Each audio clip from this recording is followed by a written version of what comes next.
Muito bem, sejam bem-vindos e bem-vindas a mais um encontro maravilhoso, essa aula, esse encontro, esse estudo que nós fazemos aqui é muito bom. Aproxima pessoas de todos os lugares, da nossa paróquia, fora de nossa paróquia também, da nossa cidade e de outras cidades, de outras pessoas do Brasil vão poder assistir os nossos compartilhamentos aqui. Na verdade, eu digo que aqui nós não damos aula, nós compartilhamos conhecimento aqui juntos. E esse conhecimento não é qualquer conhecimento, é o conhecimento da palavra de Deus, dos escritos sagrados, daquilo que Deus nos inspirou e nos inspira até hoje. Para você que está assistindo pela primeira vez, pelo YouTube, seja bem-vindo, obrigado pela sua participação, e aproveite para deixar aí o seu like, ativar o sininho, para também receber as nossas postagens, os nossos estudos, as nossas vídeos e tirar dúvidas, e compartilhe no WhatsApp, sempre compartilhe no WhatsApp, no Face, se inscreva no nosso canal também, vai ser muito bom, porque assim, não é uma questão de vaidade, é uma questão de compartilhar aquilo que é bom, a boa notícia, a própria palavra evangelho já diz isso, a boa nova, a boa notícia. O mundo está tão cheio de más notícias, se nós ligamos a televisão, durante 5 minutos a gente começa a passar mal, começa a ficar deprimido. Sempre assuntos muito ruins, guerra, doença, briga, morte, e nós não queremos viver alienados, não é isso, mas é muito bom nós termos um canal para falar das boas notícias, das boas novas. Quem não assistiu a parte 1 e a parte 2 do nosso estudo de Lucas, a parte 1, o que eu fiz? Eu trabalhei o personagem, o autor Lucas. Quem é esse escritor? Então, em que contexto que ele escreveu? Nós situamos para que o estudo pudesse, quando pegasse realmente o livro, facilitasse para a gente fazer o estudo. É interessante que aqui realmente é um estudo. Então, se você tiver um papel aí, uma caneta, um caderno, para ir anotando, de repente tem dúvida, anota a sua dúvida. No final da nossa conversa, você pode apresentar suas dúvidas. Olha, eu não entendi, padre, sobre isso, eu queria... Ou então compartilhar um conhecimento, como nós sempre fazemos no final da nossa aula. Então, a parte 1, nós apresentamos quem é Lucas. O que Lucas escreve? Quais são os objetivos do Evangelho? Depois ele dá continuidade no livro de Atos dos Apóstolos. Lembrando que é o único evangelista que dá continuidade ao seu livro, à sua obra. Exatamente pela razão de que ele tem em vista o conhecimento do ensinamento, da pregação, dos milagres de Jesus, mas ele quer apresentar um Jesus ressuscitado, mas mais ainda, apresentar um discípulo que acredita e vive esse Jesus ressuscitado. Por isso ele deu continuidade e escreveu o livro de Atos dos Apóstolos. Ele trabalha todo o evangelho, todo o Atos dos Apóstolos, para que nós possamos compreender que a missão agora está conosco. Mais ou menos por volta do ano 80, ele faz o livro de Lucas começa a ser conhecido pelas primeiras comunidades, as comunidades primitivas.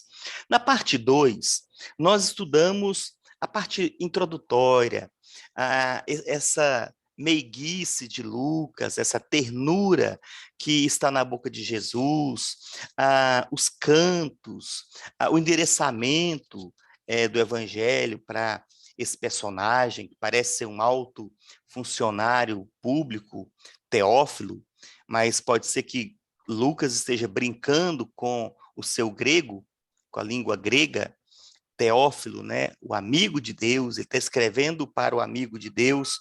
Falei também que Lucas é o único, os 120 versículos iniciais de Lucas, só Lucas tem.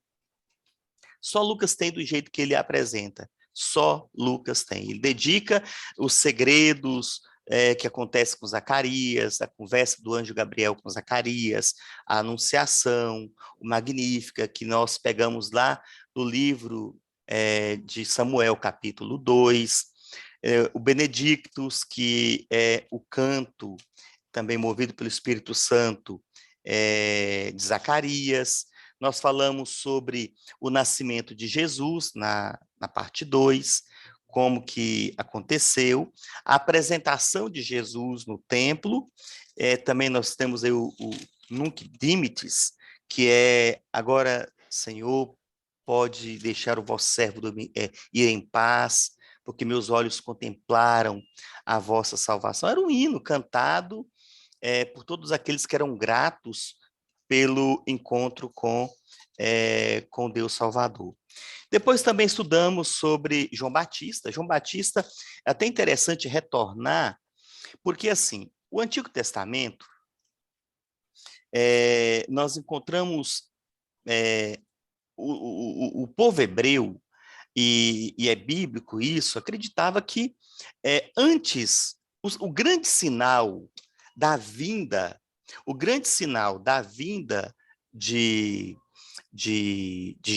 Cristo, Cristo não é nome, Cristo é função, Jesus que é nome, Cristo significa ungido, tá bem? Então, então quando Pedro diz, eu sei quem tu és o Cristo, quer dizer, tu és aquele que nós esperávamos, tu és o Messias. Então, Cristo é exatamente a missão que Jesus assume. Bom, então, quando nós nos tornamos cristãos, nos tornamos outros Cristos, ungidos pelo mundo inteiro. Mas para o povo hebreu, o povo judeu, acreditava-se que o grande sinal de que Jesus estava próximo, que Jesus não, que o Cristo estava próximo, que esse ungido estava próximo, era a vinda de Elias, o retorno de Elias. Inclusive, até hoje, no Hagadá judaico, eles fazem a festa familiar da Páscoa e eles cantam, em um determinado momento, eles cantam, o judeu canta, esperando Elias. Eles reservam uma cadeira especial para o profeta Elias, por quê? Para o judaísmo, o Elias não veio. Ora, se Elias não veio, Cristo também não veio.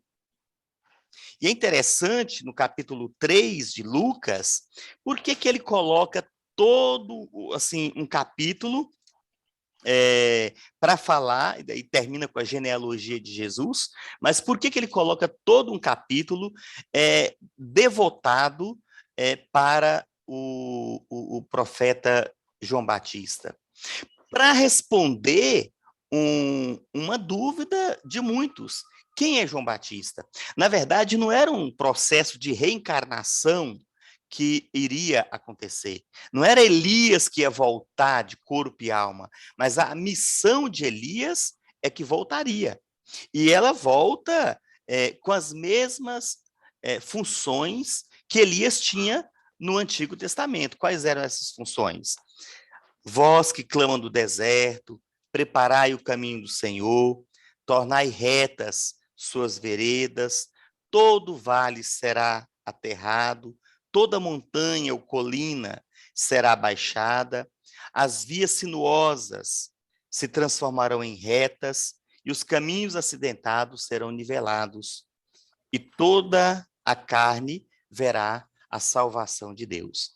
Então, ele sugere, ele pega a missão de João, ele vai lá exatamente no livro de Isaías, depois quiserem estar fazendo uma referência à leitura de Isaías, exatamente nesse esse ponto. Ele retoma a missão de Elias. E o próprio Jesus vai ser questionado: quem és tu? Né?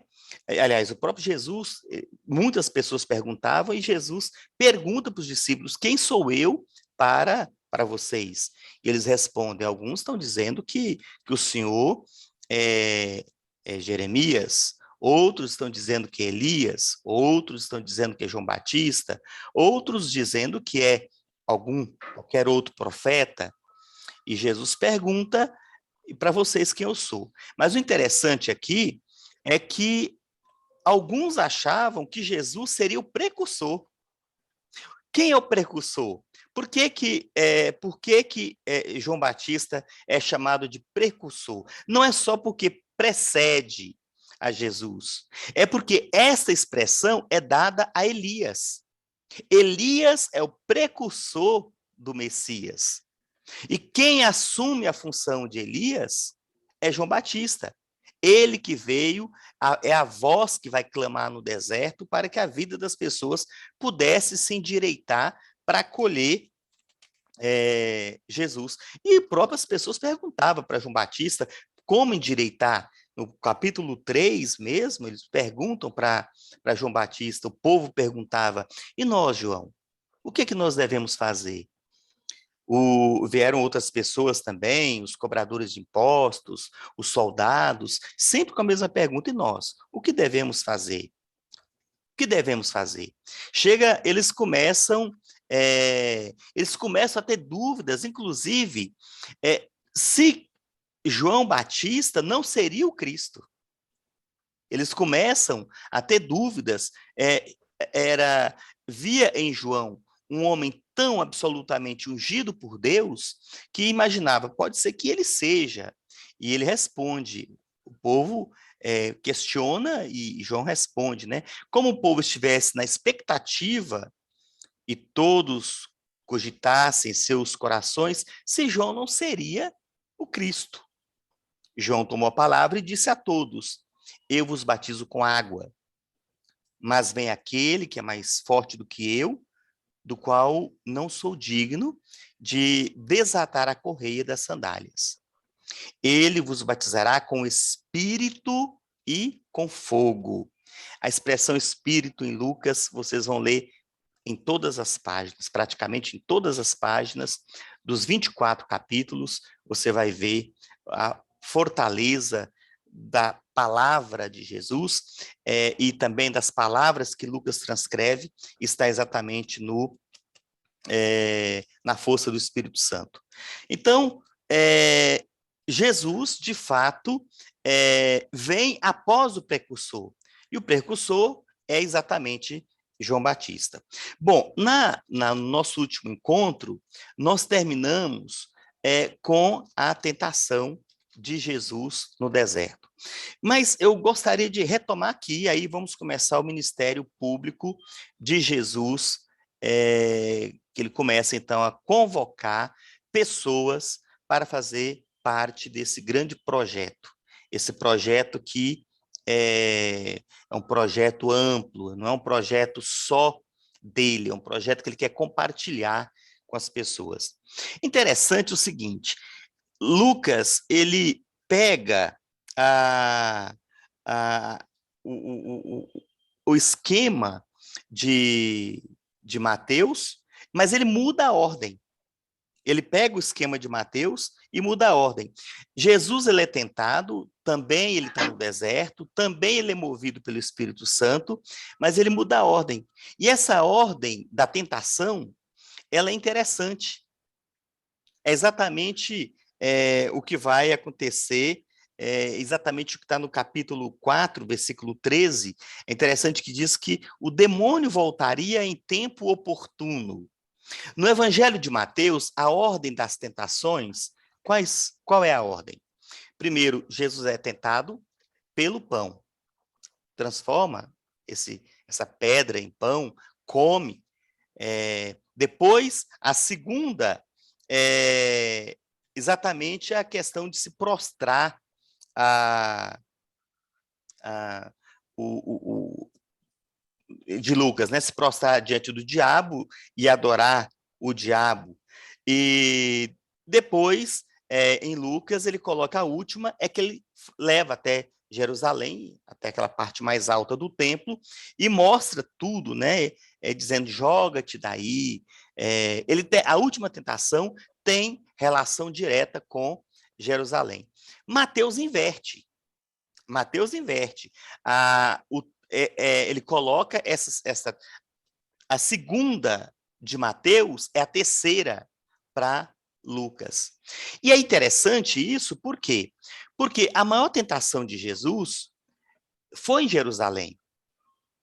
É lá que Jesus ele vai suar sangue. É lá que Jesus vai dar cumprimento à promessa. É lá que Jesus vai dar a conclusão daquilo que o Pai pede, de todo o projeto de salvação, vai acontecer exatamente onde? Em Jerusalém.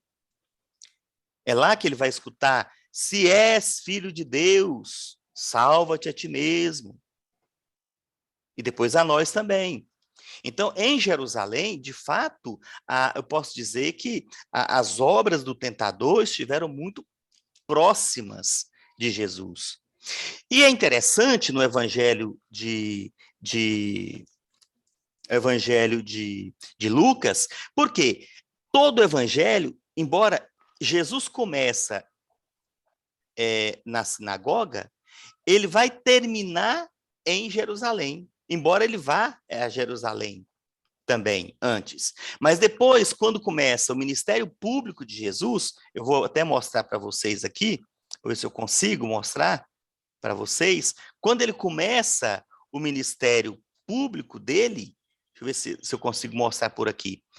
Quando ele começa o ministério público dele, vou fechar aqui, talvez eu consiga usar um outro recurso que facilite mais ainda o que eu quero mostrar para vocês. Bom, eu acho que aqui é melhor. Então, quando ele começa o ministério público dele, ele começa aqui, ó. Veja bem, ele começa aqui em cima. Ele começa aqui nessa região de Nazaré, tá certo? Depois ele sai de Nazaré, ele vem aqui para a Galileia, tá ok? Ele vem para a Galileia. Depois ele começa a fazer um caminho, pessoal. Um caminho, por isso que ele vai usar sempre as expressões percorrendo, dirigindo-se, sempre falando isso. Ele começa a passar nessas cidades. Ele passa em Cafarnaum, ele passa em Magdala, ele passa, e vai descendo, ele passa em Naim, né? Ele vai descendo aqui, passa por Nazaré, ele vem na Samaria, ele chega a entrar na Samaria, ele encontra com a samaritana, mas ele está indo para um lugar, ele não está dando volta. É o que eu queria que vocês mais entendessem. Ele está indo em uma única direção. Ele está vindo para Jerusalém. Ele está vindo para Jerusalém. Então, Jesus ele faz um caminho. Ele sai da região da Judéia, que é essa região aqui de cima, aqui, ó, a região da Galileia, só para vocês lembrarem quem era o governador aqui da Galileia, Pôncio Pilatos. Pilatos está aqui. Ele governava essa região aqui de cima. Toda essa região da Galileia, ela era governada era uma província romana. Então, era governada diretamente por Pôncio Pilatos. Por isso que houve uma questão de competência de julgamento, se era julgado aqui por Herodes ou se seria julgado por Pilatos. E os dois eram meio brigados, inclusive Pilatos devolve Jesus para aqui, ó, para essa outra região. Aqui já era a região dominada aqui por Herodes, né? Herodes está aqui embaixo. É interessante conhecermos um pouquinho a geografia da época de Jesus. Mas o que eu quero que vocês mais entendam é que Jesus está caminhando, é igual terno de folia. Eles não andam girando, dando voltas. Ele está caminhando para uma região. Sai aqui de Nazaré, que é a terra dele, é exatamente, até inclusive, só para mostrar para vocês, logo no capítulo 4, depois que ele vai até a sinagoga, ele sai da sinagoga e em Nazaré eles começam a criticar, a querer descredenciar Jesus, porque ele era de Nazaré. Esse não é o filho de José, o carpinteiro, a mãe dele, nós não conhecemos. E começou a falar, conhecemos a família dele. Certamente ele não é tudo isso que ele está falando, tá certo? Bom, mas daí ele vem aqui para Galileia, vai fazer os seus primeiros chamados para a missão, aí ele encontra Pedro, ele encontra João, encontra André, ele vai juntar a sua turma e vai vir aqui para Jerusalém. Por isso que a última tentação de Jesus termina em Jerusalém. Para Mateus, não.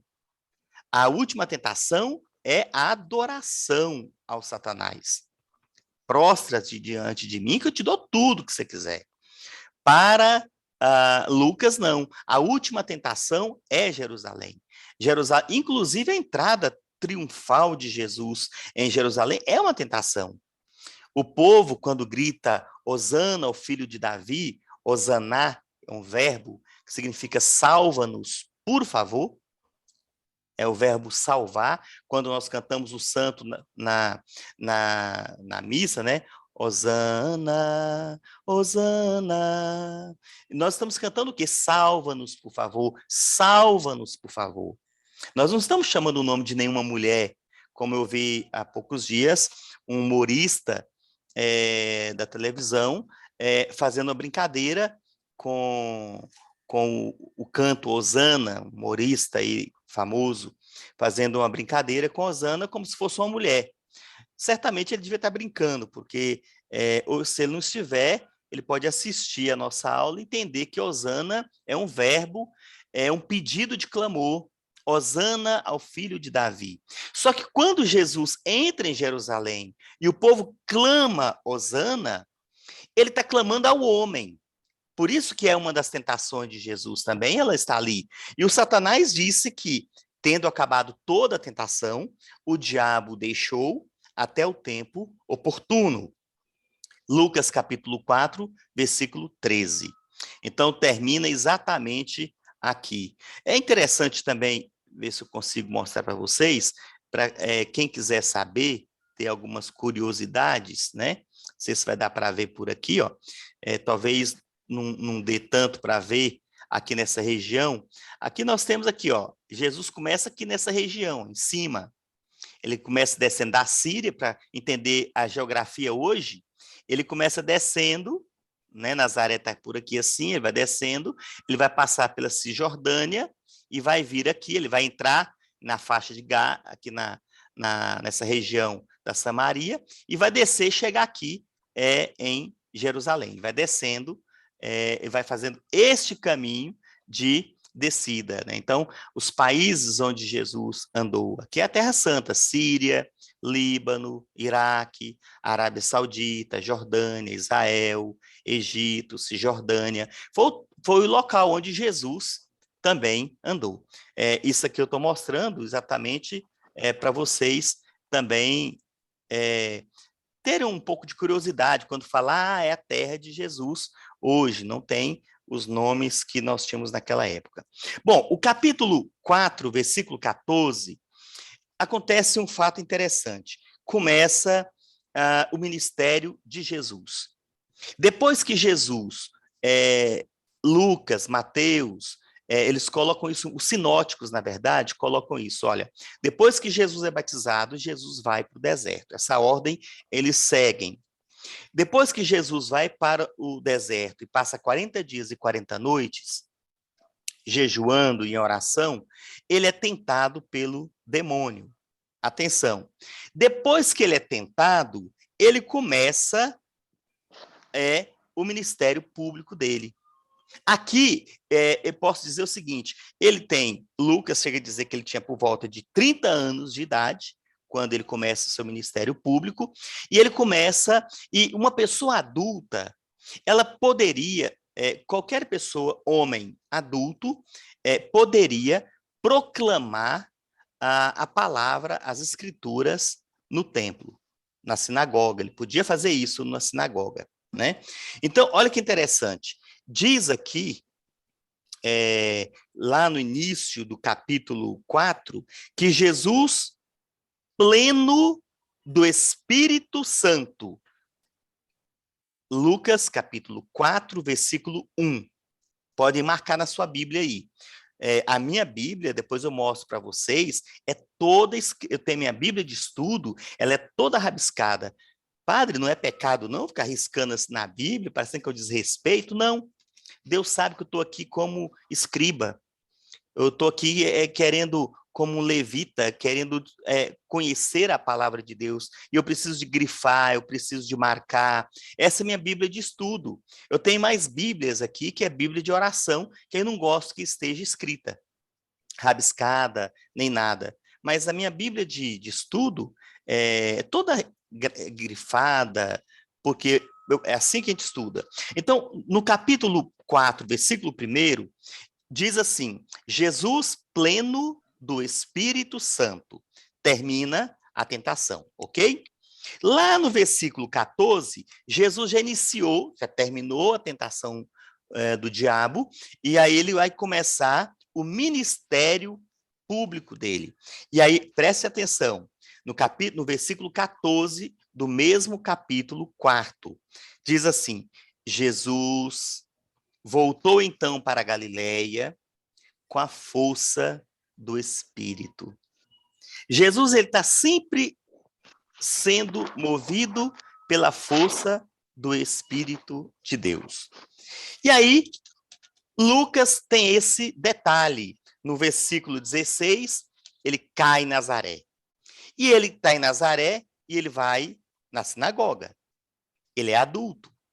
Ele é religioso.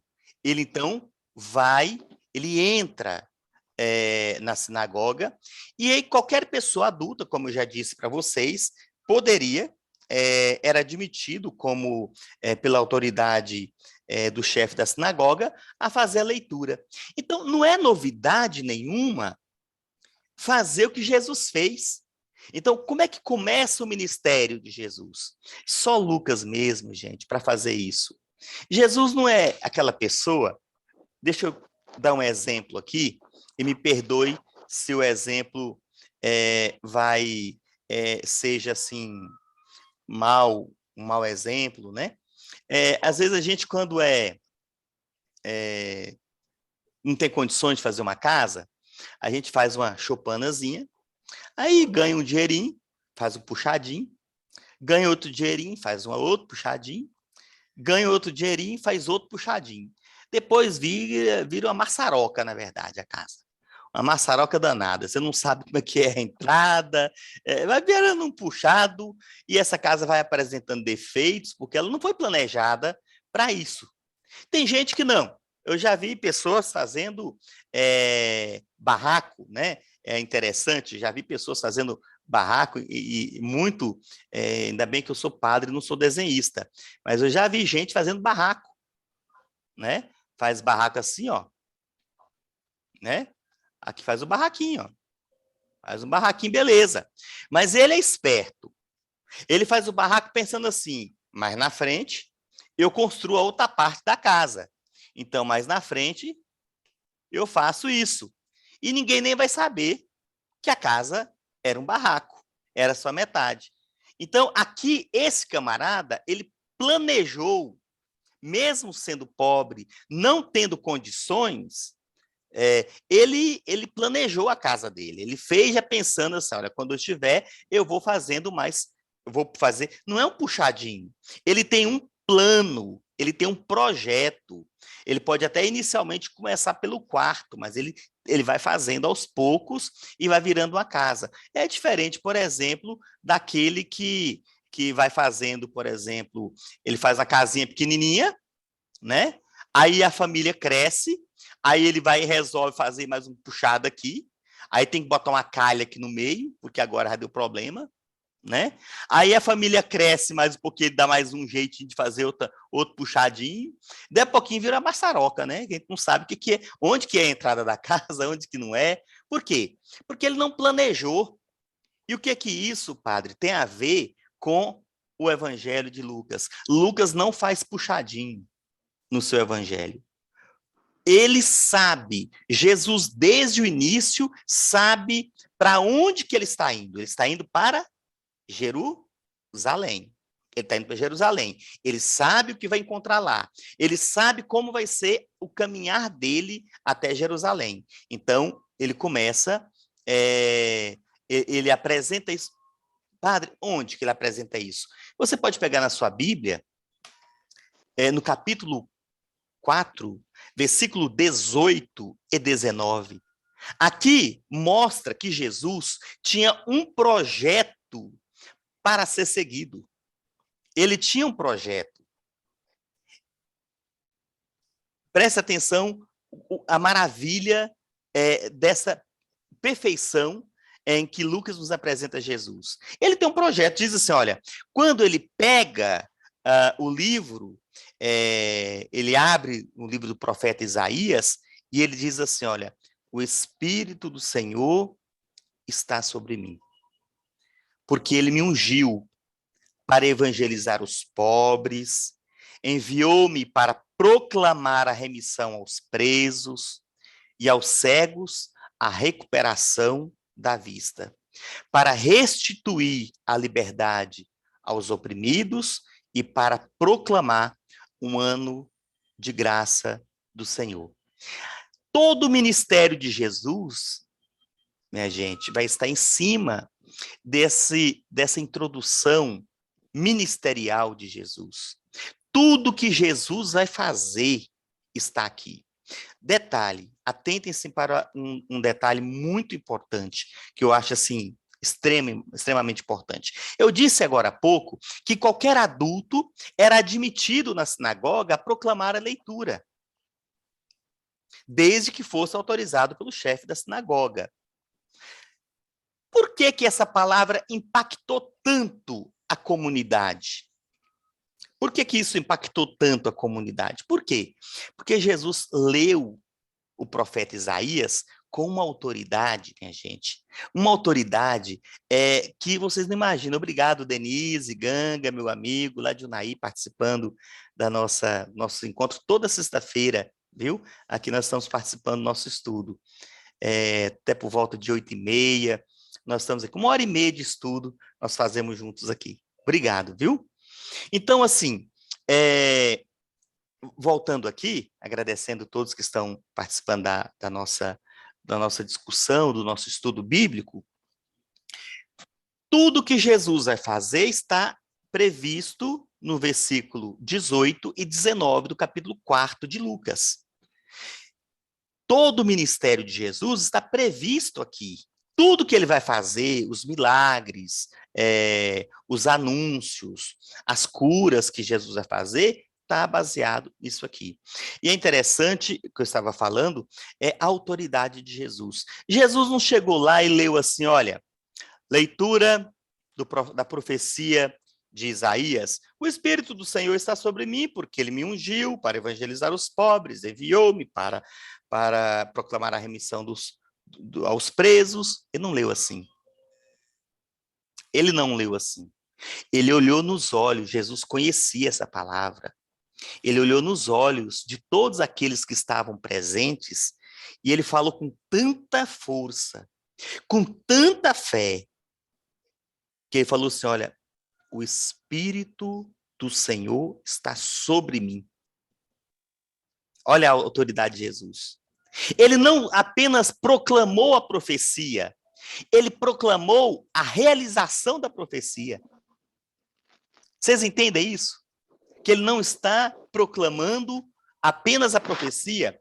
Se a gente lesse na missa, né, com mais autoridade, vocês iam ver a força da palavra de Deus. A gente lê muito assim, de forma muito sem preparar, ou às vezes não entendeu direito, mas Jesus entendia muito bem o que o profeta Isaías estava dizendo. O Espírito do Senhor, está sobre mim, porque Ele me ungiu. Gente, quando ele falou isso, todo mundo, eu fico imaginando, isso não está na Bíblia, não, mas é uma imaginação.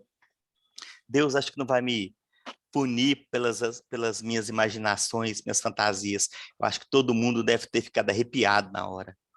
Assim, rapaz, ele está falando dele. Não é que ele está falando dele, né? Então, Jesus, depois que ele termina, ele enrola, não era o livro como o nosso hoje, né? Era um rolo, entrega ao servente e senta. E todo mundo arregalava o olho para Jesus, assim, quem é esse camarada? Quem é esse sujeito que diz que o Espírito do Senhor estava sobre ele? Porque todo mundo já havia proclamado essa palavra, muitos, todo mundo não, mas muitos já haviam proclamado. Mas havia proclamado assim: o Espírito do Senhor está sobre mim, porque me ungiu, me fez isso, fez aquilo outro. Mas não usou de autoridade. Jesus era o cumprimento. Diz que, então, todos começaram a dizer, né? As pessoas começaram a perguntar quem era aquele homem. E qual foi a resposta de Jesus? Jesus deixou eles mais enfurecidos ainda. Jesus é muito interessante, né? Jesus, no versículo 21, B, a segunda parte do versículo 21, diz assim: hoje se cumpriu aos vossos ouvidos essa passagem da Escritura. O povo já tinha entendido, não queria acreditar, mas o povo tinha entendido. E Jesus falou assim: hoje se cumpriu aos vossos ouvidos essa passagem da Escritura.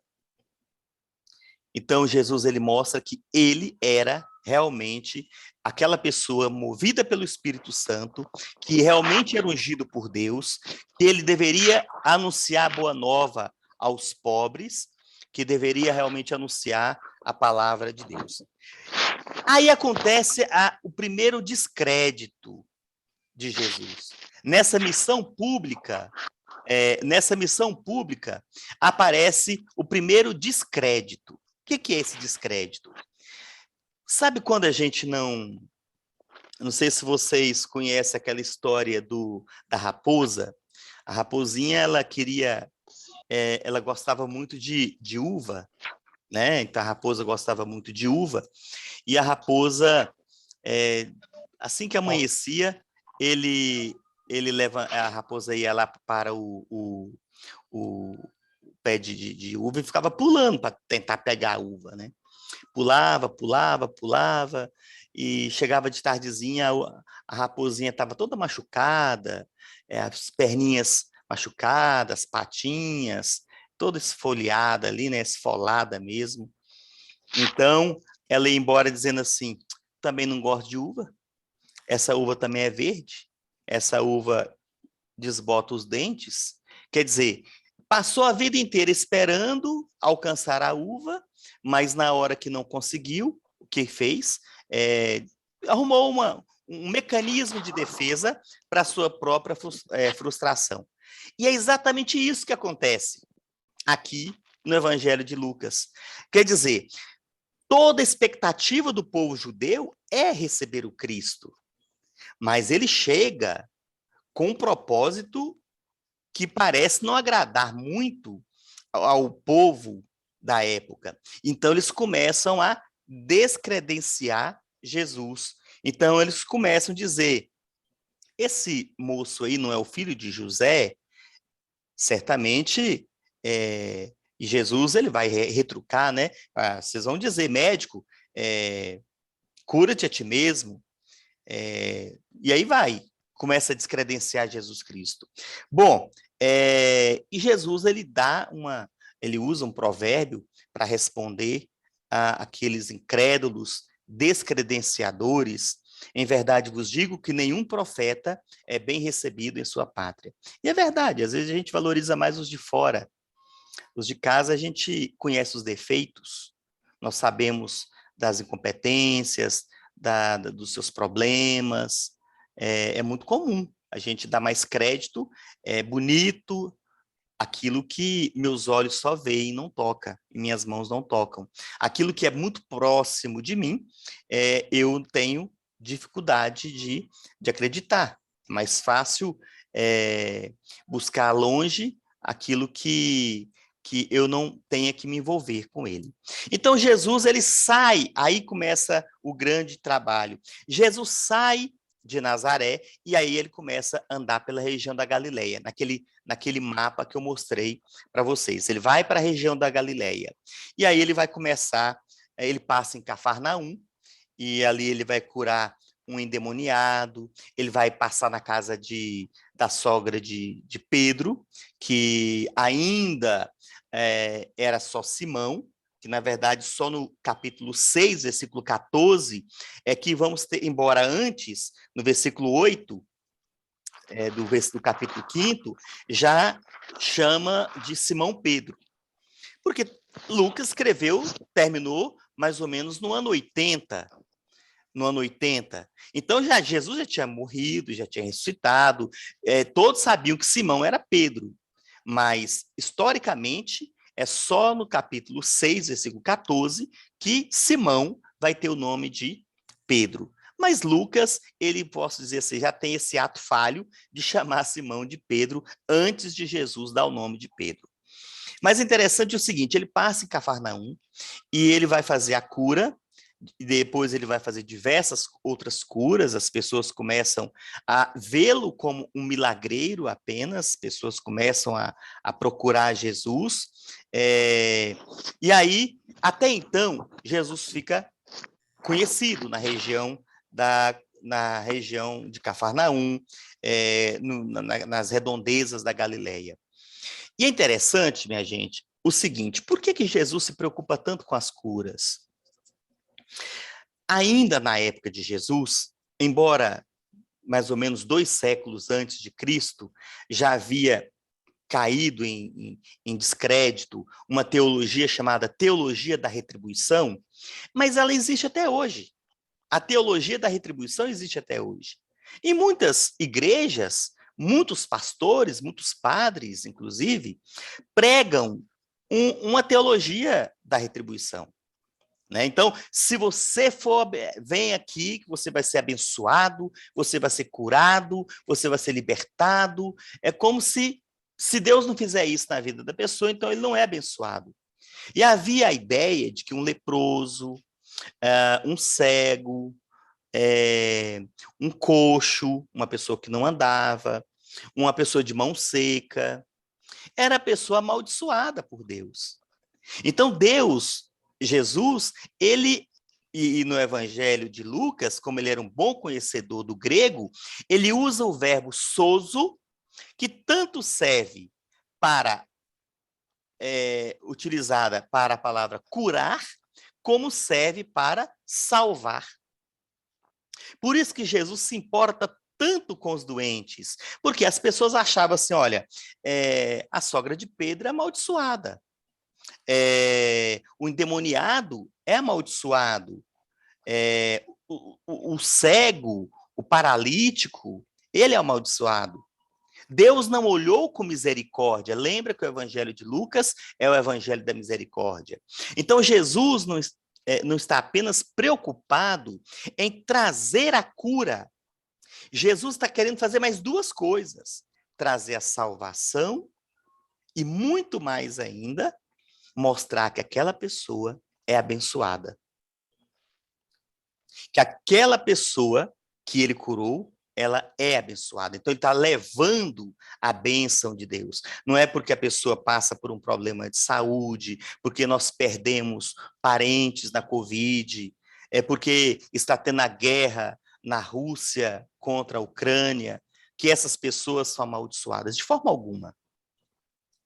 De forma alguma, nós podemos usar a teologia da retribuição para justificar as mazelas e os males que nós mesmos causamos. Então, Jesus, ele leva até o pecador o quê? A salvação, não só a cura, o sozo, ele leva a cura física e a cura espiritual, que é a salvação. Aí começa uma sequência. Primeiro, Lucas apresenta que Jesus é amigo, no capítulo 5, ele é amigo, até o capítulo 4, ele é amigo dos doentes. No capítulo 5, ele começa a ficar amigo dos pecadores. E aí ele começa no capítulo 5, chamar pessoas. Ele não faz carreira solo, ele quer companheiros que caminham com eles. Por isso que logo no início do capítulo 5, Jesus, ele começa, ele diz que ele estava à margem do lago de Genezaré e viu 2 pequenos barcos parados à margem do lago. Os pescadores haviam desembarcado e lavavam as redes. Eram trabalhadores. Jesus sempre é um detalhe próprio também de Lucas, que Jesus só chama pessoas que já estão em movimento, ele não chama gente parado. O próprio Jesus está sempre andando, percorrendo, dirigindo-se, sempre em movimento. Então, no Evangelho de Lucas, ele não faz carreira solo e chama pessoas que também queiram assumir a missão. E Jesus torna esses homens pescadores de homens. Está lá no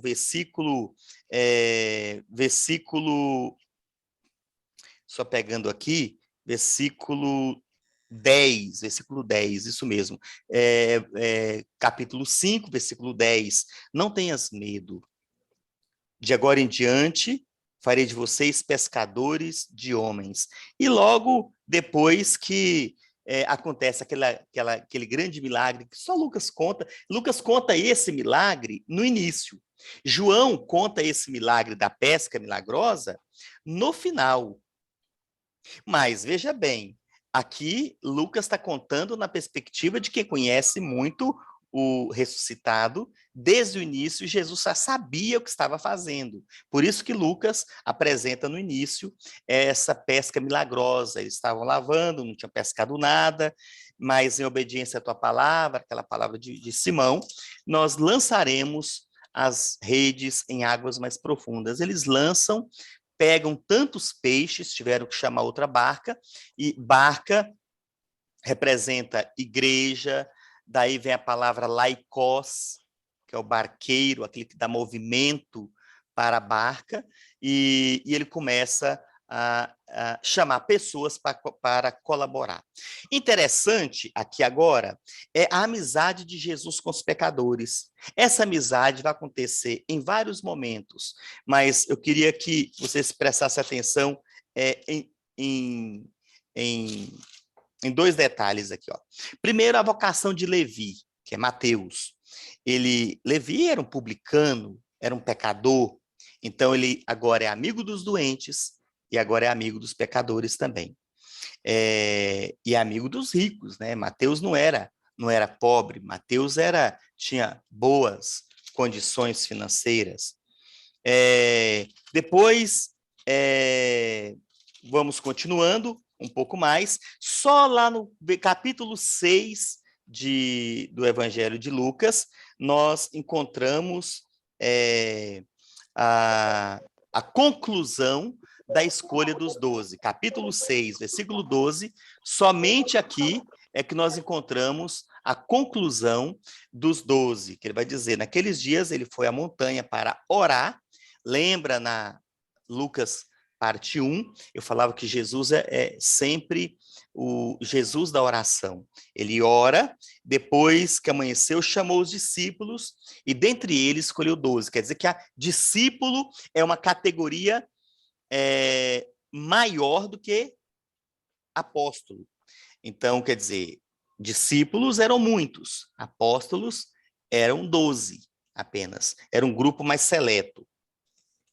Então, a multidão começa toda a parte interessante de Jesus. Jesus, ele começa a fazer, até interessante, gente, o bispo me pediu, por meio da Caritas Diocesana, para eu fazer um estudo sobre o bispo Dom Jorge, aqui da Diocese de Paracatu, sobre a economia de Francisco. O Papa Francisco está propondo uma nova economia para o mundo. Não sei se vocês viram aquele encontro que ele teve lá em Assis com os economistas jovens. Não sei se vocês acompanharam esse evento agora recente do Papa, lá na cidade de Assis, que eu tive o privilégio de conhecer, de ir lá, um lugar muito bonito, a espiritualidade franciscana. E lá o Papa Francisco reuniu com economistas jovens que não estão pensando nessa só no capital, na renda, do enriquecimento e tudo mais, mas pensando numa economia que possa favorecer as pessoas, os pobres. Na verdade, no livro de Atos dos Apóstolos, nós vamos perceber que a economia de Jesus ela é diferente. A economia de Jesus é muito interessante, né? A Adriana está dizendo aí que tem algumas premissas baseadas na economia de Francisco, né? Muito bem. A economia de Francisco, eu recebi uma ligação que eu vou preparar um estudo, que é para eu preparar um estudo junto com a Caritas Diocesana para nós apresentarmos a economia de Francisco para a diocese inteira. Quem sabe vai ter um estudo só sobre a economia de Francisco, ter aí a nossa parceira Adriana para nos ajudar a fazer esse estudo, será muito bom somar com pessoas que já estão estudando sobre isso. A economia de Francisco é uma economia bem diferente. No livro de Atos dos Apóstolos, beleza, Adriana, eu vou contar com você, viu? Esse pedido veio hoje, por meio de uma ligação.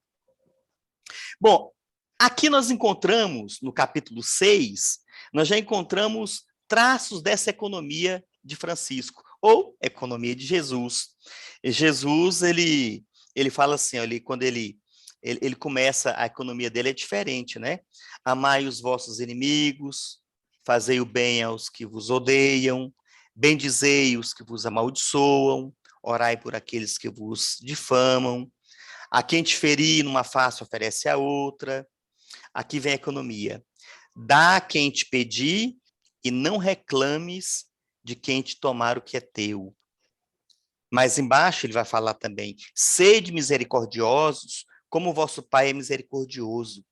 Não julgueis para não serem julgados, não condeneis para não seres condenados, perdoai e vos será perdoado, dai e vos será dado, será derramada no vosso colo, no vosso regaço, né? Depende da tradução bíblica que vocês têm. Uma boa medida, calcada, sacudida, transbordante, pois com a medida com que medirdes, sereis medidos também. A economia que Francisco está nos apresentando é uma economia, não é do eu ganho e quero ganhar mais. Eu ganho e quero que você ganhe também. Essa é a economia de Francisco, é baseada nesse princípio. Eu ganho e você também ganha. Não é eu ganho e você perde. Não é o bom catireiro que passa a perna no outro. O bom catireiro é aquele que passa a perna. Eu vendi um cavalo cego e peguei um cavalo bom e conta vantagem disso? Não. Jesus ele quer uma proposta diferente. Então, no capítulo 6, o amor aos inimigos já começa a quebrar todo o jeito que as pessoas criaram fantasias de Jesus. O grande problema foram as fantasias. Eu acho que até hoje, acho que a grande dificuldade que nós temos com a palavra de Deus é que nós criamos fantasias que nos satisfazem. Eu acho que é isso. Então, temos dificuldade de escutar aquilo que precisamos escutar e acabamos ouvindo aquilo que eu quero ouvir. E quando eu escuto alguma coisa que é diferente daquilo que eu queria ouvir, eu digo que não é bem isso que Jesus falou, não. Jesus falou isso sim. Se você pegar os retratos das comunidades, dizia o seguinte, vamos estudar Atos dos Apóstolos, mas eu estou citando porque é economia de Francisco e é livro de Lucas também. Os cristãos tinham tudo em comum, depositavam todos os seus bens aos pés dos apóstolos E depois ainda diz assim, olha, depositava todos os seus bens aos pés dos apóstolos, e os apóstolos redistribuíam de acordo com a necessidade de cada um. Minha gente, quando nós formos discutir a economia de Francisco, vocês vão cair de costas, porque é uma economia totalmente diferente como nós temos hoje. Eu não recebo, não é só pelo fruto do labor que eu tenho, eu recebo também de acordo com a minha necessidade. É isso que Lucas apresenta. Eu não recebo só porque eu trabalhei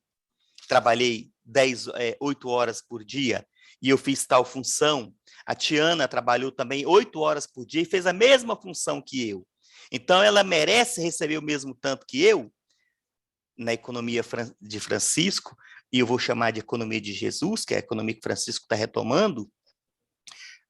Nós não só recebemos devido o nosso trabalho, pelaquilo que nós prestamos, mas de acordo com a minha necessidade, eu recebo.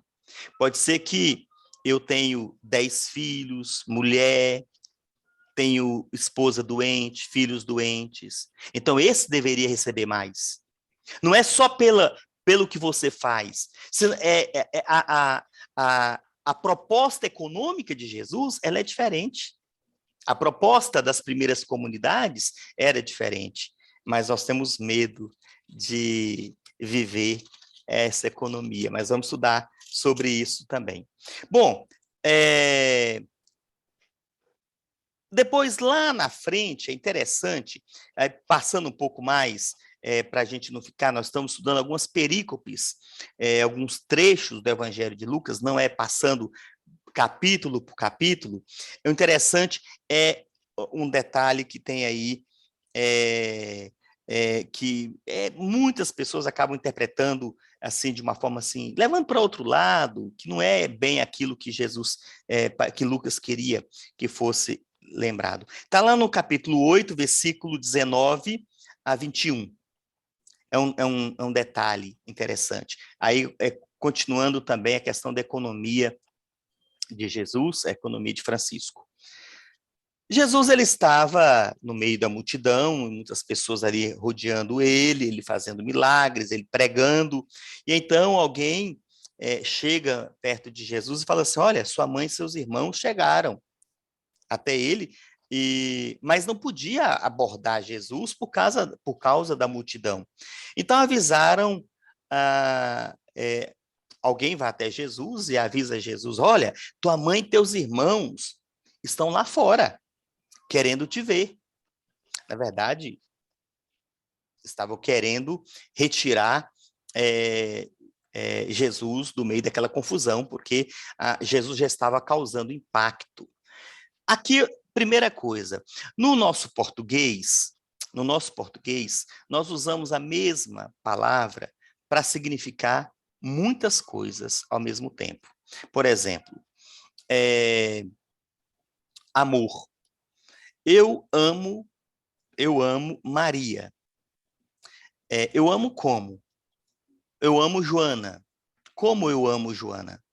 Se eu escrevesse isso, mandasse uma carta para vocês, o padre ama Maria, o padre ama Joana, ou o padre ama uma de vocês, ama a Flávia, a Eliane, a Marta, a Tiana, as mulheres aí, a Jordana, a Lavínia, né? A Maria Helena. Como que ele ama? Nós não sabemos. Ele ama como irmão? Ele ama como filho? Ele ama como pai? Ele ama como homem? Então, nós usamos a mesma palavra para representar diversos sentimentos. O grego, não, ele usava diferentes palavras para sentimentos diferentes. Então, mas em outras, no hebraico, por exemplo, a palavra irmão e primos,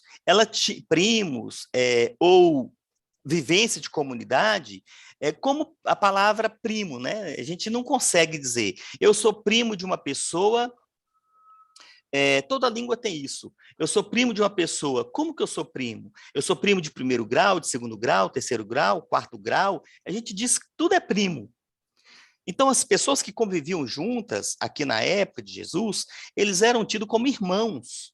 Era uma espécie de comunidade. Lembra que Lucas está escrevendo por volta do ano 80. Ele está escrevendo para a comunidade de irmãos. Então, o detalhe aqui é que usa-se uma palavra, irmão, para referir não a sangue, mas ao pertencimento de uma comunidade. Era isso que eu queria mostrar. Mas mais forte do que isso, mostrar uma interpretação diferente de outras correntes, é a resposta de Jesus. A resposta de Jesus é assim, olha, minha mãe e meus irmãos são aqueles que ouvem a palavra de Deus e a põem em prática. Lucas capítulo 8, versículo 21. Minha mãe e meus irmãos são aqueles que ouvem a minha palavra e a põem em prática. Aí alguns vão dizer assim, poxa vida, então Jesus está dizendo que Maria não é a mãe dele? De forma alguma. Ele não disse isso. Ele, na verdade, trouxe uma novidade maravilhosa, profunda, abençoada para todos os cristãos. Olha, o reino de Deus não é uma meritocracia, não é mérito, não é sangue azul, não é porque eu sou somente porque Jesus é filho de Maria, então ela é abençoada. Todos aqueles que ouvem e põem em prática a palavra de Jesus, ele também é abençoado. Todos aqueles que ouvem e põem em prática também é mãe e irmão de Jesus. O que acontece aqui? O que vocês estão percebendo? Uma ampliação da comunidade. É claro que essa ampliação só podia ser feita por Lucas. Lucas, que é discípulo de Paulo, que certamente não conheceu Jesus, que estava acostumado com o jeito de Paulo levar o evangelho para outras regiões, né? Até eu vou olhar aqui se eu tenho algum mapa, não tenho aqui separado, né? Deixa eu ver se eu tenho aqui algum mapa mais da época de Jesus. Então, aqui, na verdade, o mapa, esse mapa que eu estou apresentando aqui, é a região onde Jesus andava. Mas é interessante que Paulo ele vai começar a pregar exatamente na região fora da região judaica. Que região é essa? Ele vai para a Galácia, ele vai para a Grécia, ele vai para Siquém, ele vai para essa região totalmente diferente daquela comunidade que eles estavam acostumados. Chipre, Siquém não, Chipre. Ele vai para Chipre, ele vai para esses lugares que ele expande o evangelho. Esta é a missão de Paulo, a expansão do evangelho. Aqui, Lucas coloca isso que já era um desejo de Jesus. Todo aquele, não é meritocracia, não é porque eu sou judeu, não é porque eu sou católico, sou evangélico, sou pai de santo, sou espírita, eu sou quem quer que seja. Bom, o pertencimento a Jesus se dá exatamente quando eu escuto e coloco em prática a palavra dele. Não é uma meritocracia dizer, então, se eu sou católico, já está tudo certo. Ei, meu irmão, se você não escutar e não colocar em prática, não adianta, não. Ô, padre, eu sou evangélico. Pois bem, serve para você também. Se você não escutar e não colocar em prática, esta é a condição de Jesus. Fazer parte da família dele, o reino de Deus não é uma meritocracia. É exatamente uma participação conjunta dos seus discípulos. Bom, depois nós vamos continuar aqui, mas interessante as coisas que começam a acontecer. Quando, nessa parte que Jesus está ainda na região da Galileia, ele começa a fazer curas, ele começa a anunciar o reino de Deus, ele começa... Isso está tudo muito bem. Mas agora Jesus ele começa no capítulo 9, né? No capítulo 9, aí acontece uma coisa interessante. Do capítulo 9, mais ou menos até o capítulo 19, mais ou menos não, até o capítulo 19. O que vai acontecer? Um detalhe interessante, vou mostrar novamente para vocês. Qual é o detalhe? O detalhe. Aqui está o detalhe. O detalhe é que eles pensavam que Jesus apenas ficaria aqui, ó, nessa região. Estava bom demais. Achavam que Jesus ficaria por aqui, ó, nessa região de Betsaida, Tiberíades, Nazaré, Naim, Magdala. Achava que ele ia ficar por essa região aqui. Então, no capítulo 9, Jesus ele anuncia uma coisa. Ele anuncia um detalhe interessante, que ele agora, somente a partir do capítulo 9, que ele vai fazer um caminho. Que ele vai fazer um caminho. Ele vai fazer um caminho. Ele vai percorrer. E ele vai para um lugar. Ele não vai ficar fazendo zigue-zague, como se não soubesse. Baguncei todo o mapa agora, mas ele não vai ficar dando volta. Ele está indo em direção a Jerusalém. Ele está indo decididamente em Jerusalém. Então, ele chama os 12. É interessante que o capítulo 9 começa dizendo que Jesus convoca. Ele não faz um convite, eles já tinham dado a resposta, ele convoca os 12 e manda, né? E dá o poder, dá ordem, para que eles tenham autoridade sobre todos os demônios, para curar doenças, e envia para uma viagem. Na verdade, é como se fosse batedores, né? É uma coisa que vem muito assim, aqueles vão na frente, preparando o caminho, e Jesus vai passando e vai chegando até Jerusalém. Aqui nós encontramos a grande profissão de fé de Pedro, Pedro que tem uma visão, ao mesmo tempo ele conhece quem é Jesus, ele também tem uma visão distorcida, porque quando Jesus pergunta quem eu sou, uns estão dizendo que é Elias, né? Outros estão dizendo que é Jeremias, outros que é João Batista. E eu sou quem para você, Tiana? Eu sou quem para você, Marta? Eu sou quem para você, Eliane? Foi isso que Jesus fez a pergunta. Eu sou quem para você, Fabiano? Então, Jesus pergunta, e Pedro dá uma resposta pela comunidade. Ele responde, o Cristo de Deus. Ele é direto. Pedro, então, respondeu, o Senhor?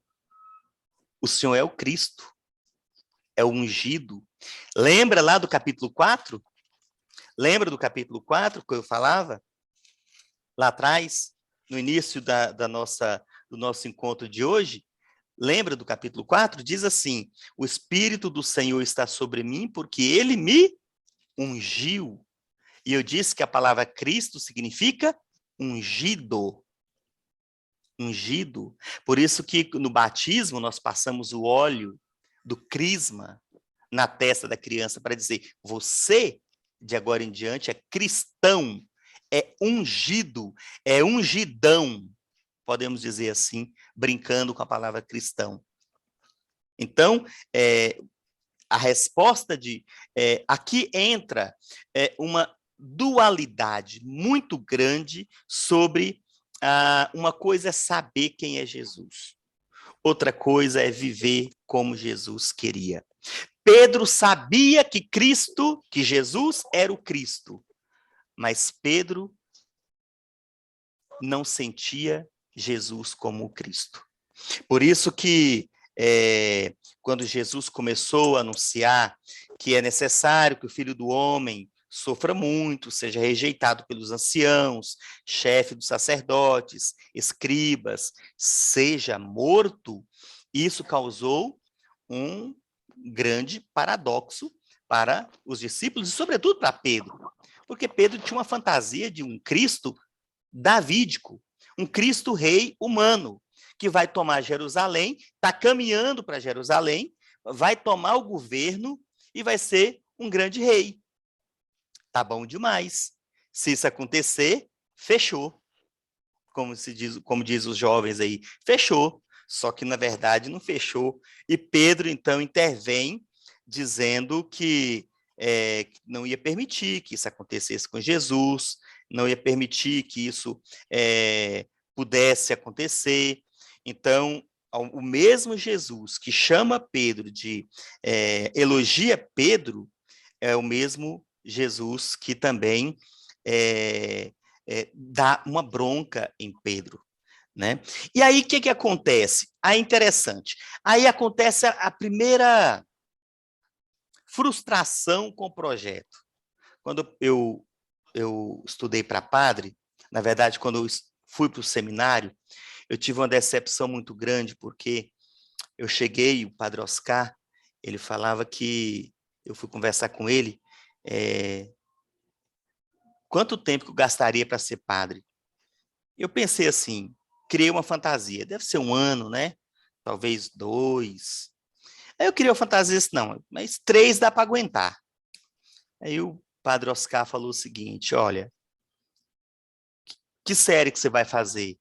Falei, 7ª série, que é o 8º ano hoje, né?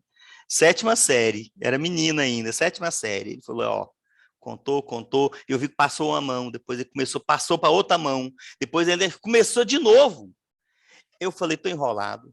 Ele falou, se você não, falava bombar antigamente, né, reprovar, se você não reprovar nem 1 ano, você vai gastar 11 anos. Meu amigo, foi uma decepção muito grande, porque como que eu ia aguentar 11 anos no seminário? Como que ia aguentar 11 anos? E sabe quanto tempo tem daquele dia até hoje? Mais de 30 anos que isso aconteceu, né? Já passaram os 11, já passaram 19 de padre e estou caminhando para os 20. Então, muitos anos já se passaram e foi o primeiro momento de frustração que eu tive no seminário. E a primeira coisa que foi interessante, terminou o encontro vocacional, o padre Oscar nos levou para Arinos, onde aconteceu uma ordenação diaconal do hoje padre Hilton. Ali para mim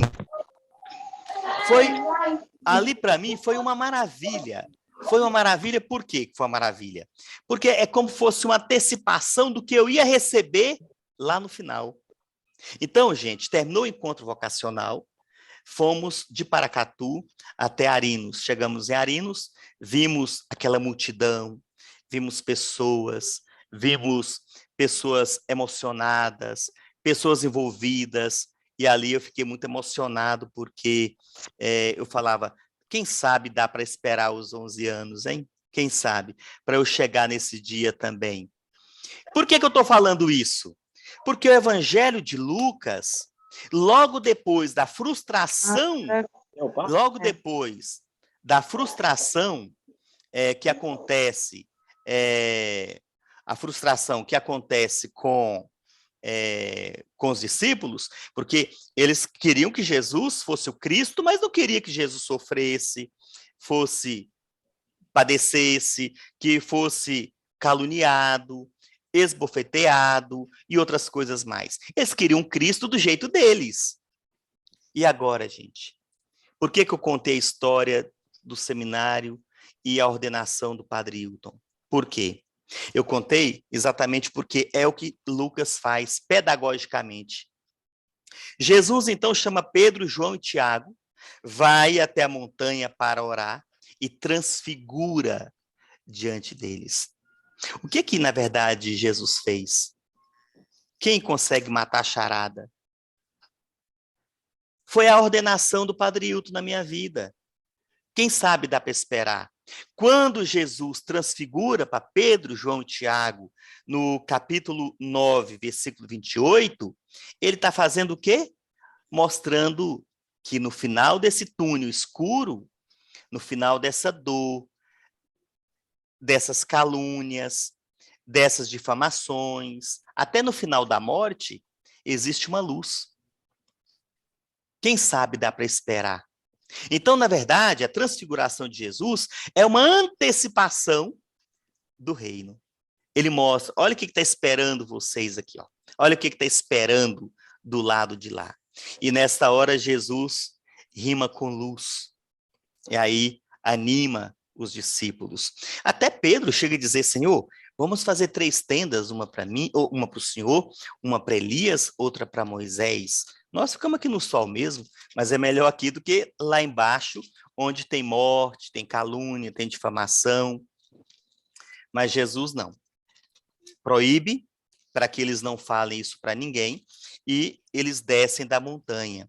Mas agora eles descem fortalecidos, gente. Eles descem fortalecidos, eles descem com vontade, eles descem com desejo, eles descem com esperança. Eles sabem que Jesus, que rima com cruz, também rima com luz. Então, é dificuldade, mas tem luz nesse túnel escuro. Aí agora, ainda no capítulo Jesus passa, 9, Jesus passa na Samaria, e aí ele começa a subir para Jerusalém. Então, Jesus começa a subir, a subida para Jerusalém, tá certo? Aí sim, começa todo o ministério, as dificuldades. Nós vamos ver o ministério, essa subida, nós vamos encontrar o grande motivo da alegria dos apóstolos. Capítulo 10, Jesus envia os 72 e eles voltam soltando foguete, pulando de alegria, rodopiando de felicidade, porque eles tinham feito milagres, as palavras que Jesus havia dado autoridade a eles, eles estavam fazendo e estava funcionando. Então, Jesus ele começa a preparar os discípulos para o enfrentamento. E aí, Jesus ele começa novamente, é o Evangelho das Mulheres, ele vai na casa de Marta e Maria, é um evangelho muito bonito, do capítulo 10, versículo 38, até o finalzinho do capítulo, que é o versículo 42, ele tem aquele encontro com Marta e Maria, né? Uma muito dada ao trabalho, que é Marta, outra muito dada à adoração. E aí nós falamos assim, uma cuidava das coisas de Deus e a outra cuidava de Deus. Aqui, Lucas fala que Marta está aí, ó, vendo aí a gente. Marta. Tua irmã Maria escolheu a melhor parte.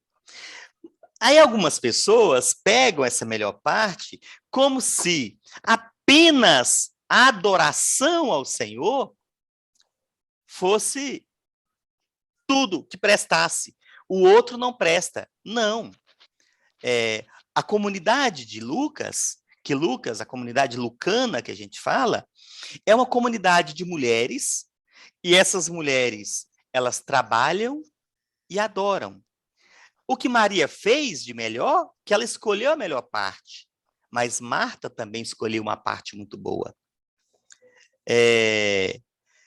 Eu chego até a dizer, eu já vi um bispo dizendo que para nossa salvação seria 50-50.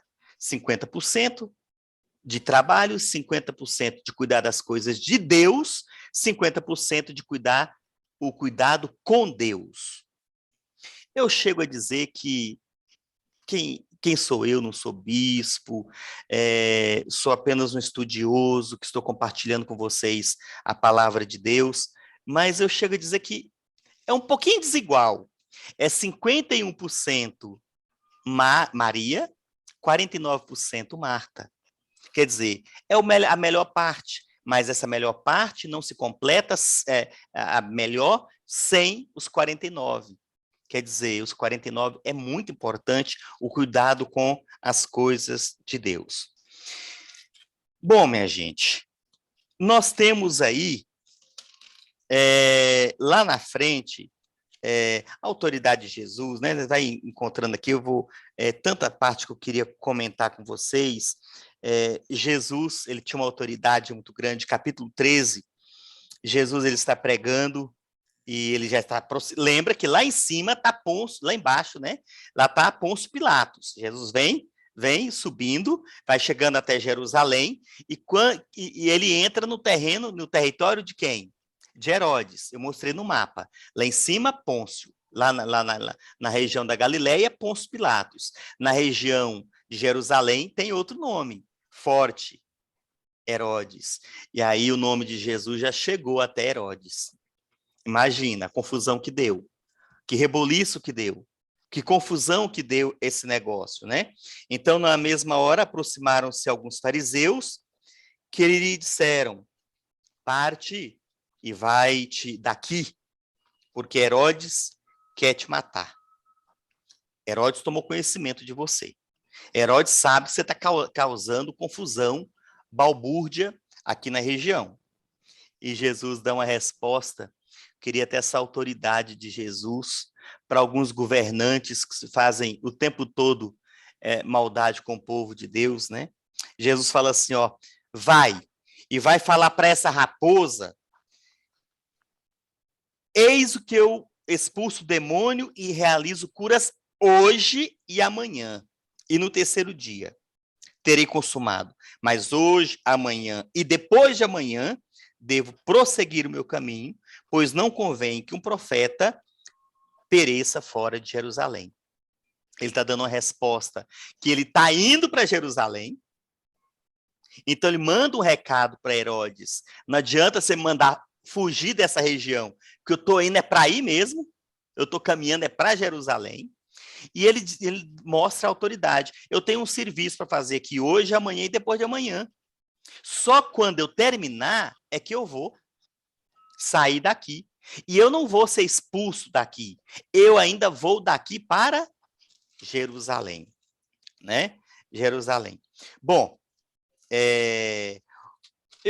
uma dessa parte das parábolas mais bonitas que eu encontro no Evangelho de Lucas, está no capítulo 15 do Evangelho de Lucas, mas eu vou deixar para o nosso próximo e último encontro de Lucas.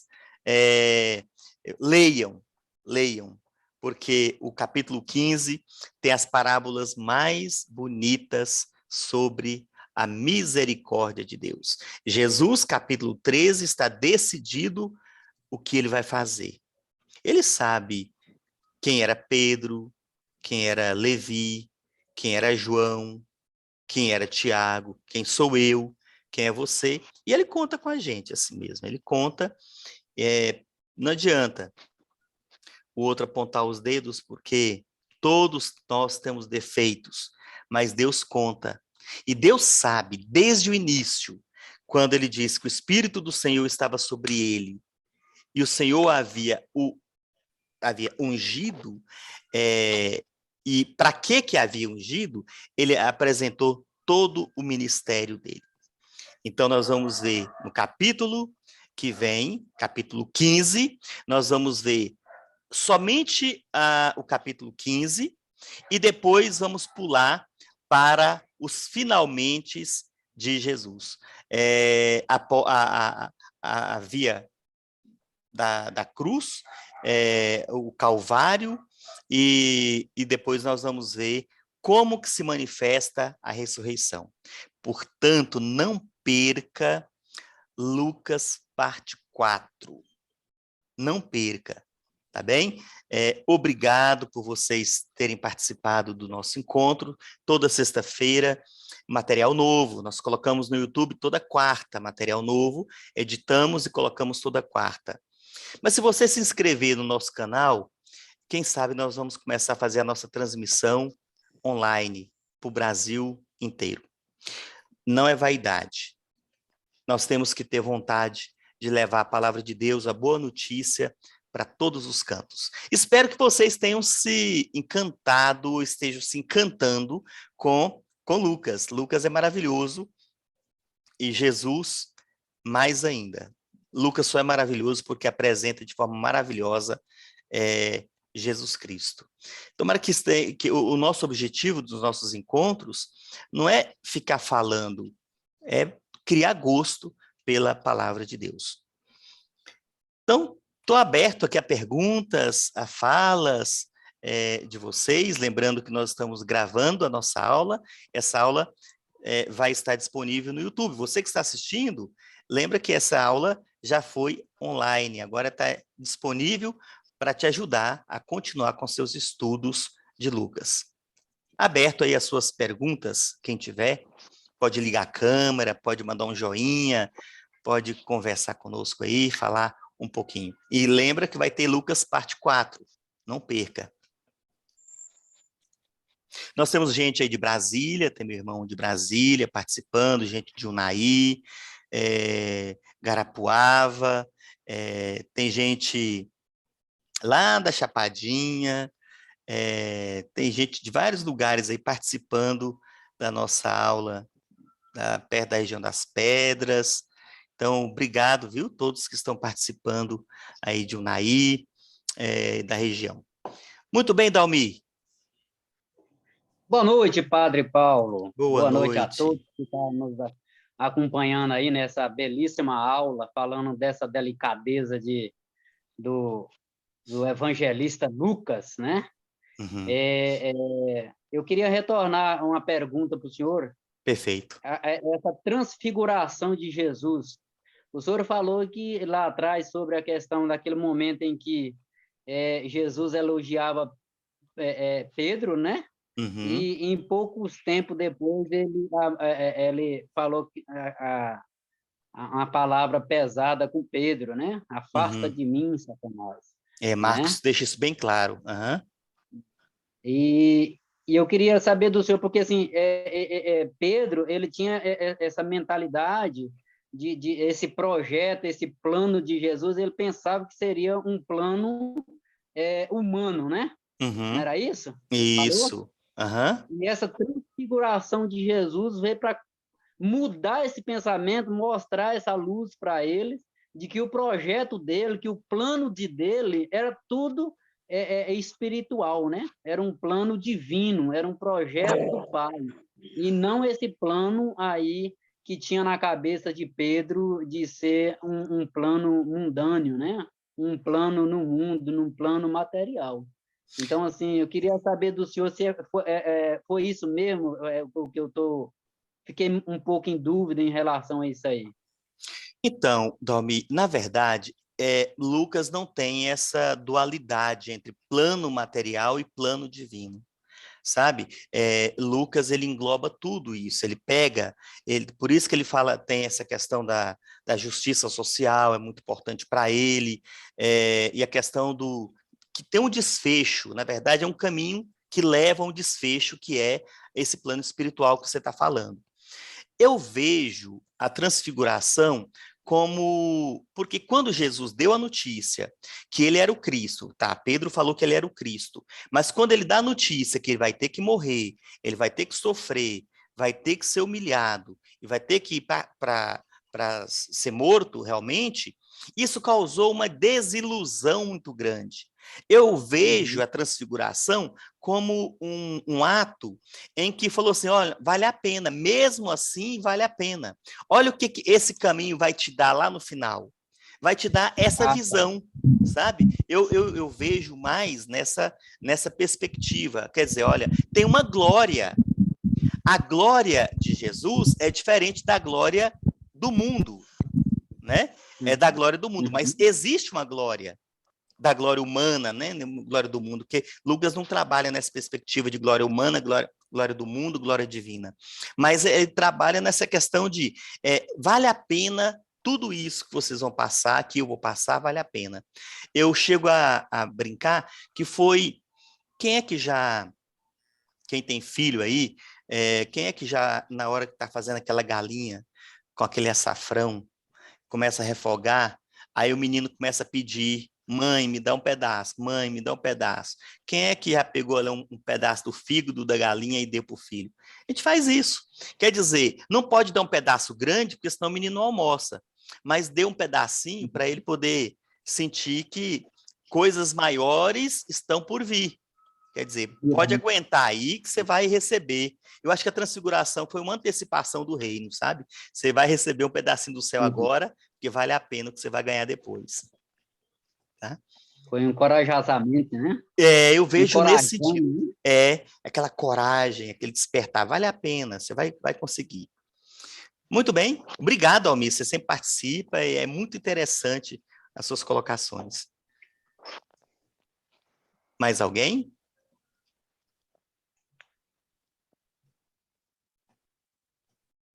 Coragem. Eliane, somando cada vez mais o nosso encontro, é uma sabedoria que Deus abençoe o senhor. Muito obrigado, Eliane. Nós estamos compartilhando aqui nosso estudo. Olá, Denise. Sim, padre. Oi, Denise. Tá em Tudo bem, Unai, padre? né? Tá em Unai? Que Estou aqui, bom. eu, Seja o Ganga. bem-vinda. Ganga É, também tá aí, um grande abraço. ele está mandando um abração pro senhor, tá? Estamos Obrigado. com saudade do senhor, viu? Tudo de Saudade bom, também. Foram saúde meus pro senhor, paz. ex-paroquianos, viu, gente? Lá de É, Unai. é. Padre, com Sim, relação ao que o senhor disse sobre Marta e Maria, não é?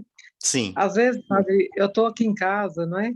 E ligo a TV, inclusive agora mesmo eu estava ouvindo o senhor e estava cuidando ali da cozinha, né? Das minhas tarefas, tá? Então, às vezes eu fico assim, me sentindo assim, meio que, não sei se estou, fico me culpando, né? Às vezes fico ouvindo na TV a missa, né? Às vezes agora o estudo que estamos aqui, né, com o Senhor, Uhum. que é muito proveitoso. Então, eu quero saber do Senhor se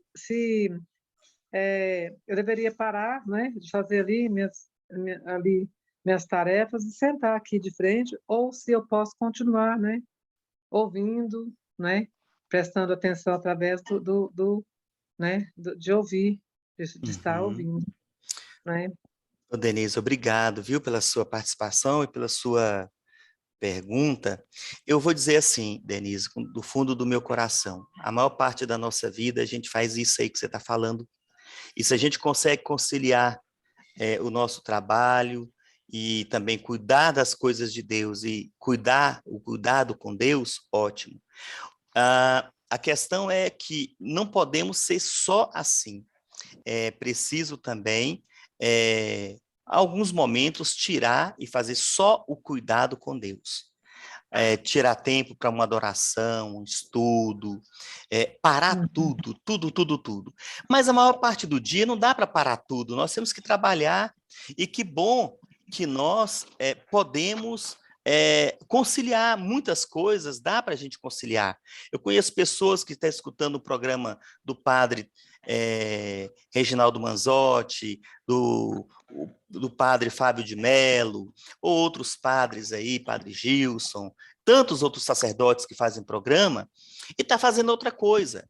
Então, só é errado se eu consigo fazer só isso, não é o seu caso que eu te conheço. Então, você também tira tempo para o cuidado com Deus, tá? Então, não tem problema conciliar as duas coisas, desde que em algum momento você tire para o cuidado com Deus, especialmente adoração, oração, Sim. estudo, Uhum. fazer isso, tá? Mas que bom que Sim, você consegue. padre. Eu vou falar como aquele rico que Jesus falou, né? Então, é, venda todos os seus bens e me siga. Assim, mais ou menos eu tenho feito assim, como o senhor falou, né? Uhum, Tenho tirado, sim, esse tempo para estar junto com o meu Jesus, que é o que eu mais amo fazer, estar ali com o meu Jesus, é o meu psicólogo, né? Acho uhum, que todos deveriam também fazer, né? Ir estar ali no Santíssimo, fazendo adoração, porque faz muito bem. É o nosso psicólogo, né, Padre? Com Nosso Senhor Jesus, certeza. Verdade. não é? Verdade. Obrigada, Padre. Obrigado Obrigada. você, Denise. Nós temos um encontro aqui, viu? Toda semana, tá bom? Tá, obrigada. Quando Ah, mais alguém quer participar, mais uma pessoa, para a gente finalizar, para não ficar com a aula muito cansativa. Essa aula, essa parte é um pouco mais extensa, pois não? Tudo bem com o senhor, né? Adão, Junaí. Adãozinho é você, meu irmão. Meu Tô grande aqui, meu filho. amigo, Adão, é uma pessoa que andou muito nas comunidades rurais comigo em Unai. Todas as comunidades de Unai, da paróquia São José, quando eu era pároco, Adão andava comigo. Pois não, Adão, que prazer ter você aqui comigo, viu? Com a gente aqui da paróquia. Então, padre, o prazer é todo meu. Se lembra que, assim, quem voltou, assim, que eu estou na igreja até hoje, agradeço muito o senhor. E eu vejo, assim, sobre Marta e Maria, né? A gente tem, assim, falado muito sobre Marta e Maria. Muitas das vezes a gente se torna Marta e Maria no dia a dia. É verdade, Adão. É verdade isso. Quem que nunca já foi Marta e Maria, né? Então, é assim, um evangelho rico, se a gente for questionar sobre Marta e Maria, ele é rico em tudo, né? Uhum. Tem uma bagagem muito grande aí sobre Marta e Maria, porque Maria, né, preferiu, né, ficar perto de Jesus, e Marta já ficou mais, né, aos afazeres. E muitas Mas das vezes também cuidava também, né, Adão? Ela também estava cuidando ali da comida de Jesus. Ela estava exatamente. cuidando das coisas para Jesus. Então Só não que a é. gente não. Uhum. Eu vejo assim, que a gente não pode, às vezes a pessoa interpreta mal e É. leva a situação para o outro lado, né? Uhum. Não, eu vou só trabalhar e não ter É. o tempinho disso, né? Uhum. Eu sabe que o Senhor me trouxe para Deus, né? Desde aquele dia, a gente, assim, que eu ouvi assistir sua missa, eu nunca mais, eu desenganjei da paróquia, né? O senhor foi e eu fiquei, o senhor voltou e eu estou aqui. E estou aqui de novo, continuando no mesmo trabalho que o senhor me ensinou, né? Que graças ao senhor que eu tive todo o conhecimento que eu tenho hoje. É pouco, mas dá bem para entender. Só lembrando que o Adão é um ministro, foi ministro da Eucaristia, da Palavra, ministro do batismo, celebrou muito também comigo nas comunidades, companheiro, amigo. Muito agradecer por você também, viu, Adão? A gratidão é recíproca. Não, logo vou ir fazer uma visita para o senhor. Vem Tá? mesmo. Um abraço. Um abraço, Adão. Fica com Deus, tá? Força de Deus. Amém. Força, hein? Mais alguém, minha gente? Mais alguém? Podemos encerrar o nosso encontro. Não quero falar aula e às vezes a língua ainda tenta ir lá falar nossa aula. Eu quero falar nosso encontro com a palavra de Deus. Tem gente que ficou caladinho hoje, não quis participar.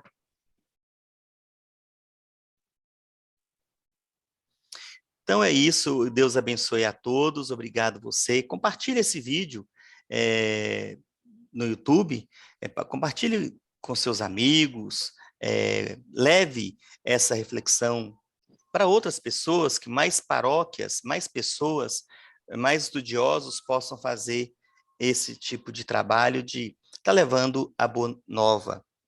Eu quero só finalizar, tem muitas pessoas aí participando no chat, então eu vi aqui a Santa,